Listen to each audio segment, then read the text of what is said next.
मातृभूमि से, नमस्कार। भारत भूमि से सबसे दूर है, लेकिन भारतवासियों के दिलों के सबसे करीब है। आपके नाम में भी शुभ है और आपकी यात्रा नए युग का शुभ आरंभ भी है। इस समय बात हम दोनों कर रहे हैं, लेकिन मेरे साथ 140 करोड़ भारतवासियों की भावनाएं भी हैं। मेरी आवाज में सभी भारतीयों का उत्साह और उमंग शामिल है। अंतरिक्ष में भारत का परचम लहराने के लिए मैं आपको हार्दिक बधाई और शुभकामनाएं देता हूं। मैं ज्यादा समय नहीं ले रहा हूं, तो सबसे पहले तो ये बताइए, वहां सब कुशल मंगल है? आपकी तबीयत ठीक है? जी प्रधानमंत्री जी, बहुत बहुत धन्यवाद आपकी विशेष का और 140 करोड़ मेरे देशवासियों की विशेष का। मैं यहाँ बिल्कुल ठीक हूँ, सुरक्षित हूँ। आप सबके आशीर्वाद और प्यार की वजह से बहुत अच्छा लग रहा है। बहुत नया एक्सपीरियंस है ये, और कहीं ना कहीं बहुत सारी चीजें ऐसी हो रही हैं जो दर्शाती हैं कि मैं और मेरे जैसे बहुत सारे लोग हमारे देश में और हमारा भारत किस दिशा में जा रहा है। ये जो मेरी यात्रा है, ये पृथ्वी से ऑर्बिट की 400 किलोमीटर तक की जो छोटी सी यात्रा है, ये सिर्फ मेरी नहीं है। मुझे लगता है कहीं ना कहीं हमारे देश की भी यात्रा है। बिकॉज जब मैं छोटा था, मैं कभी सोच नहीं पाया कि मैं एस्ट्रोनॉट बन सकता हूँ, लेकिन मुझे लगता है आपके नेतृत्व में आज का भारत ये मौका देता है और उन सपनों को साकार करने का भी मौका देता है। तो ये बहुत बड़ी उपलब्धि है मेरे लिए, और मैं बहुत गर्व फील कर रहा हूँ कि मैं यहाँ पे अपने देश का प्रतिनिधित्व कर पा रहा हूँ। धन्यवाद प्रधानमंत्री जी। शुभ। आप दूर अंतरिक्ष में है, जहां ग्रेविटी ना के बराबर है, पर हर भारतीय देख रहा है कि आप कितने डाउन टू अर्थ है। आप जो गाजर का हलवा ले गए हैं, क्या उससे अपने साथियों को खिलाया? जी प्रधानमंत्री जी, ये कुछ चीजें मैं अपने देश की खाने की लेके आया था, जैसे गाजर का हलवा, मूंग दाल का हलवा और आमरस। Shyam steel flexi strong TMT bar, ये स्ट्रॉन्ग के साथ फ्लेक्सिबल भी है। आपदा मुसीबत कोई भी आए, ये घर को अटूट बनाए। जब टीएमटी फ्लेक्सी स्ट्रॉन्ग, तो घर रहे हमेशा के लिए स्ट्रॉन्ग। और मैं चाहता था कि ये बाकी भी जो मेरे साथी हैं, बाकी देशों से जो आए हैं, वो भी इसका स्वाद लें और चखें। जो भारत का जो रिच कलिनरी हमारा जो हेरिटेज है, उसका एक्सपीरियंस ले। तो हम सभी ने बैठ के इसका स्वाद लिया साथ में, और सबको बहुत पसंद आया। कुछ लोग हैं कि कब वो नीचे आएंगे और हमारे देश आए और इनका स्वाद ले सके हमारे साथ। शुभ। परिक्रमा करना भारत की सदियों पुरानी परंपरा है। आपको तो पृथ्वी माता की परिक्रमा का सौभाग्य मिला है। अभी आप पृथ्वी के किस भाग के ऊपर से गुजर रहे होंगे? जी प्रधानमंत्री जी, इस समय तो मेरे पास ये इंफॉर्मेशन उपलब्ध नहीं है, लेकिन थोड़ी देर पहले मैं खिड़की से, विंडो से बाहर देख रहा था, तो हम लोग हवाई के ऊपर से गुजर रहे थे। और हम दिन में 16 बार परिक्रमा करते हैं। 16 सूर्योदय और 16 संन्यास, सनराइज और सनसेट हम देखते हैं ऑर्बिट से। और बहुत ही अचंभित कर देने वाला ये पूरा प्रोसेस है। इस परिक्रमा में, इस तेज गति में, हम इस समय करीब 28,000 किलोमीटर प्रति घंटे की रफ्तार से चल रहे हैं आपसे बात करते वक्त। और ये गति पता नहीं चलती क्योंकि हम तो अंदर हैं, लेकिन कहीं ना कहीं ये गति जरूर दिखाती है कि हमारा देश कितनी गति से आगे बढ़ रहा है इस समय, कि हम यहाँ पहुंचे हैं और अब यहाँ से और आगे जाना है। अच्छा शुभ, अंतरिक्ष की विशालता देखकर सबसे पहला विचार क्या आया आपको? प्रधानमंत्री जी, सच में बोलो तो जब पहली बार हम लोग ऑर्बिट में पहुंचे, अंतरिक्ष में पहुंचे, तो पहला जो व्यू था वो पृथ्वी का था। और पृथ्वी को बाहर से देख के जो पहला जो पहला ख्याल और पहला जो थॉट मन में आया वो ये था कि पृथ्वी बिल्कुल एक दिखती है, मतलब बाहर से कोई सीमा रेखा नहीं दिखाई देती, कोई बॉर्डर नहीं दिखाई देता। और दूसरी चीज जो बहुत नोटिसेबल थी, जब पहली बार भारत को देखा तो हम मैप पे पढ़ते हैं भारत को, हम देखते हैं बाकी देशों का आकार कितना बड़ा है, हमारा आकार कैसा है, वो मैप पे देखते हैं, लेकिन वो सही नहीं होता क्योंकि वो एक हम 3D ऑब्जेक्ट को 2D यानी पेपर पे हम उतारते हैं। भारत सच में बहुत भव्य दिखता है, बहुत बड़ा दिखता है, जितना हम मैप पे देखते हैं उससे कहीं ज्यादा बड़ा। और जो वननेस की फीलिंग है, पृथ्वी की वननेस की फीलिंग है, जो हमारा भी मोटो है कि अनेकता में एकता, वो बिल्कुल उसका महत्व ऐसा समझ में आता है बाहर से देखने में कि लगता है कि कोई बॉर्डर एग्जिस्ट ही नहीं करता, कोई राज्य नहीं एग्जिस्ट करता, कंट्रीज नहीं एग्जिस्ट करती। फाइनली हम सब ह्यूमैनिटी का पार्ट है और अर्थ हमारा एक घर है और हम सब के सब उसके सिटीजन्स हैं। शुभांशु, स्पेस स्टेशन पर जाने वाले आप पहले भारतीय हैं। आपने जबरदस्त मेहनत की है, लंबी ट्रेनिंग करके गए हैं। अब आप रियल सिचुएशन में है, सच में अंतरिक्ष में है। वहां की परिस्थितियां कितनी अलग हैं, कैसे एडप्ट कर रहे हैं? यहाँ पे तो सब कुछ ही अलग है प्रधानमंत्री जी। ट्रेनिंग की हमने पिछले पूरे 1 साल में, सारे सिस्टम्स के बारे में मुझे पता था, सारे प्रोसेस के बारे में मुझे पता था, एक्सपेरिमेंट्स के बारे में मुझे पता था, लेकिन यहाँ आते ही सडनली सब चेंज हो गया। बिकॉज हमारे शरीर को ग्रेविटी में रहने की इतनी आदत हो जाती है कि हर एक चीज उससे डिसाइड होती है।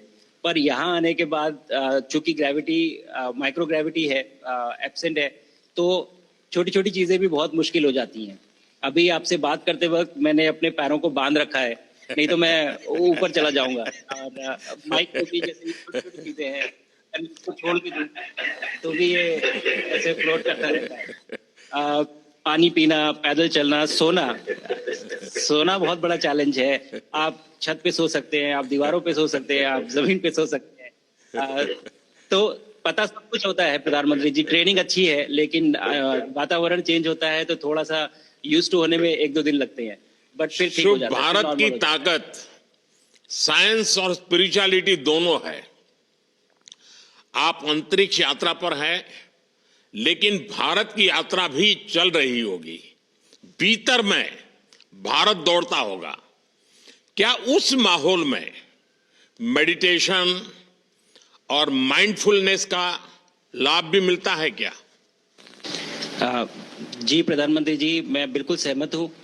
मैं कहीं ना कहीं ये मानता हूँ कि भारत ऑलरेडी दौड़ रहा है और ये मिशन तो केवल एक पहली सीढ़ी है उस एक बड़ी दौड़ का, और हम जरूर आगे पहुंच रहे हैं और अंतरिक्ष में हमारे खुद के स्टेशन भी होंगे और बहुत सारे लोग पहुंचेंगे। और माइंडफुलनेस का भी बहुत फर्क पड़ता है। बहुत सारी सिचुएशंस ऐसी होती हैं नॉर्मल ट्रेनिंग के दौरान भी या फिर लॉन्च के दौरान भी जो बहुत स्ट्रेसफुल होती हैं, और माइंडफुलनेस से आप अपने आप को उन सिचुएशंस में शांत रख पाते हैं और अपने आप को काम रखते हैं, अपने आप को शांत रखते हैं, तो आप अच्छे डिसीजन ले पाते हैं। कहते हैं कि दौड़ते हुए भोजन कोई भी नहीं कर सकता, तो जितना आप शांत रहेंगे उतना ही अच्छे से आप डिसीजन ले पाएंगे। तो आई थिंक माइंडफुलनेस का बहुत इंपॉर्टेंट रोल होता है इन चीज़ों में। तो दोनों चीज़ें अगर साथ में प्रैक्टिस की जाएं तो ऐसे एक चैलेंजिंग एनवायरनमेंट में या चैलेंजिंग वातावरण में मुझे लगता है ये बहुत ही यूजफुल होंगी और बहुत जल्दी लोगों को अडेप्ट करने में मदद करेंगी। आप अंतरिक्ष में कई एक्सपेरिमेंट कर रहे हैं। क्या कोई ऐसा एक्सपेरिमेंट है जो आने वाले समय में एग्रीकल्चर या हेल्थ सेक्टर को फायदा पहुंचाएगा? जी प्रधानमंत्री जी, मैं बहुत गर्व से कह सकता हूं कि पहली बार भारतीय वैज्ञानिकों ने 7 यूनिक एक्सपेरिमेंट्स डिजाइन किए जो कि मैं अपने साथ स्टेशन पे लेके आया हूं। और पहला एक्सपेरिमेंट जो मैं करने वाला हूं, जो कि आज ही के दिन में शेड्यूल्ड है, वो है स्टेम सेल्स के ऊपर।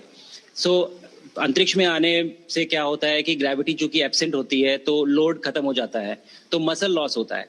तो जो मेरा एक्सपेरिमेंट है वो ये देख रहा है कि क्या कोई सप्लीमेंट दे के हम इस मसल लॉस को रोक सकते हैं या फिर डिले कर सकते हैं।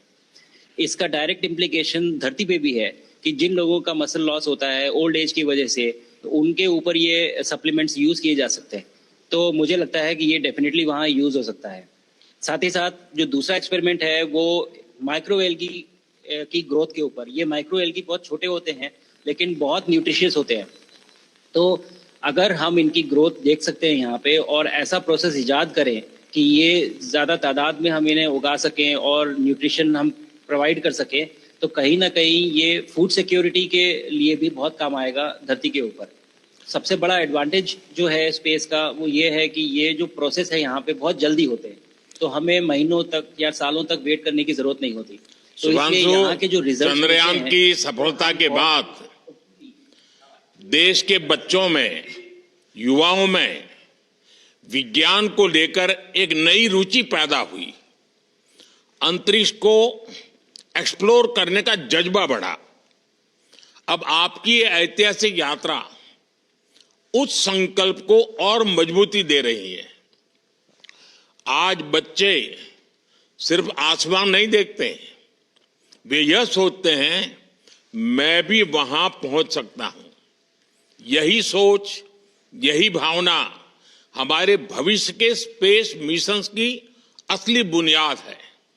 आप भारत की युवा पीढ़ी को क्या मैसेज देंगे? प्रधानमंत्री जी, अगर मैं अपने युवाओं पीढ़ी को आज कोई मैसेज देना चाहूंगा तो पहले ये बताऊंगा कि भारत जिस दिशा में जा रहा है, हमने बहुत बोल्ड और बहुत ऊंचे सपने देखे हैं और उन सपनों को पूरा करने के लिए हमें आप सबकी जरूरत है।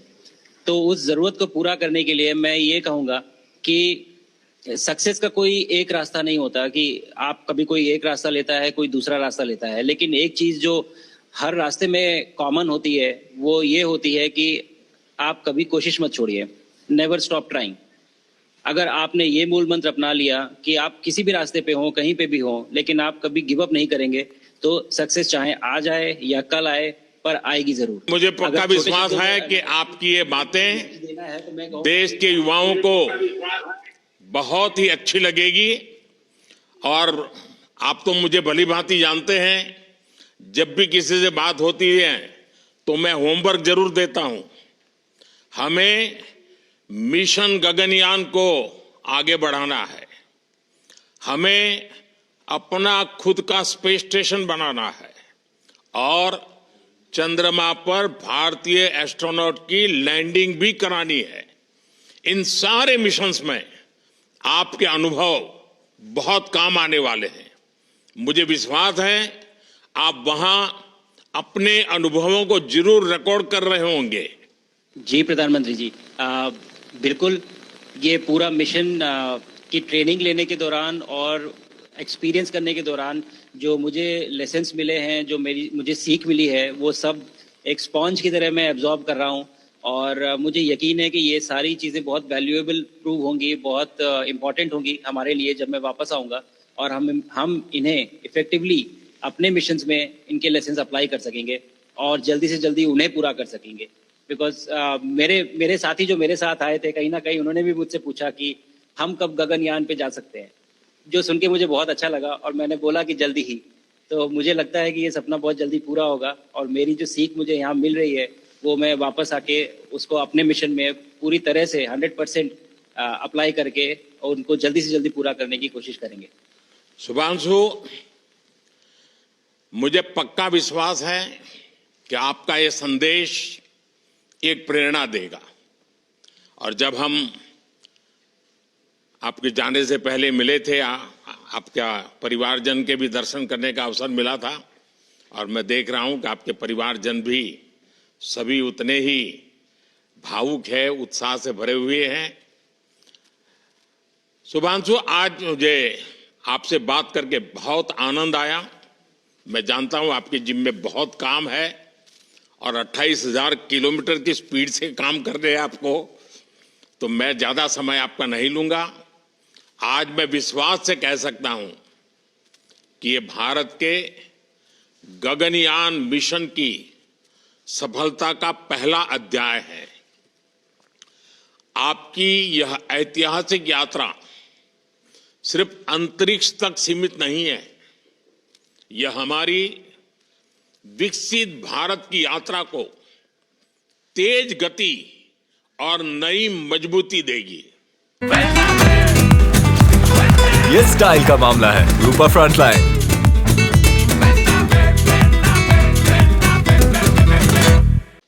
भारत दुनिया के लिए स्पेस की नई संभावनाओं के द्वार खोलने जा रहा है। अब भारत सिर्फ उड़ान नहीं भरेगा, भविष्य में नई उड़ानों के लिए मंच तैयार करेगा। मैं चाहता हूं, कुछ और भी सुनने की इच्छा है आपके मन में, क्योंकि मैं सवाल नहीं पूछना चाहता, आपके मन में जो भाव है अगर वो आप प्रकट करेंगे, देशवासी सुनेंगे, देश की युवा पीढ़ी सुनेगी, तो मैं भी खुद बहुत आतुर हूं कुछ और बातें आपसे सुनने के लिए। धन्यवाद प्रधानमंत्री जी। यहाँ ये पूरी जर्नी जो है, ये अंतरिक्ष तक आने की और यहाँ ट्रेनिंग की और यहाँ तक पहुँचने की, इसमें बहुत कुछ सीखा है प्रधानमंत्री जी मैंने। लेकिन यहाँ पहुँचने के बाद मुझे पर्सनल एकम्प्लिशमेंट तो एक है ही, लेकिन कहीं ना कहीं मुझे ये लगता है कि ये हमारे देश के लिए एक बहुत बड़ा कलेक्टिव अचीवमेंट है। और मैं हर एक बच्चे को जो ये देख रहा है, हर एक युवा को जो ये देख रहा है, एक मैसेज देना चाहता हूँ, और वो ये है कि अगर आप कोशिश करते हैं और आप अपना भविष्य बनाते हैं अच्छे से, तो आपका भविष्य अच्छा बनेगा और हमारे देश का भविष्य अच्छा बनेगा। और केवल एक बात अपने मन में रखिए, that sky is never the limit, ना आपके लिए, ना मेरे लिए और ना भारत के लिए। और ये बात हमेशा अगर आपने मन में रखी तो आप आगे बढ़ेंगे, आप अपना भविष्य उजागर करेंगे और आप हमारे देश का भविष्य उजागर करेंगे। और बस मेरा यही मैसेज है प्रधानमंत्री जी। और मैं बहुत ही भावुक और बहुत ही खुश हूं कि मुझे मौका मिला आज आपसे बात करने का और आपके थ्रू 140 करोड़ देशवासियों से बात करने का। जो ये देख पा रहे हैं, ये जो तिरंगा आप मेरे पीछे देख रहे हैं, ये यहाँ नहीं था। आज कल के पहले जब मैं यहाँ पे आया हूँ तब हमने ये यहाँ पे पहली बार लगाया है। तो ये बहुत भावुक करता है मुझे और बहुत अच्छा लगता है देख के कि भारत आज इंटरनेशनल स्पेस स्टेशन पहुंच चुका है। शुभांशु, मैं आपको और आपके सभी साथियों को आपके मिशन की सफलता के लिए बहुत बहुत शुभकामनाएं देता हूं। शुभांशु, हम सबको आपकी वापसी का इंतजार है। अपना ध्यान रखिए, मां भारती का सम्मान बढ़ाते रहिए। अनेक अनेक शुभकामनाएं, 140 करोड़ देशवासियों की शुभकामनाएं, और आपको इस कठोर परिश्रम करके इस ऊंचाई तक पहुंचने के लिए बहुत बहुत धन्यवाद देता हूं। भारत माता की जय। धन्यवाद प्रधानमंत्री जी, धन्यवाद। और सारे 140 करोड़ देशवासियों को धन्यवाद।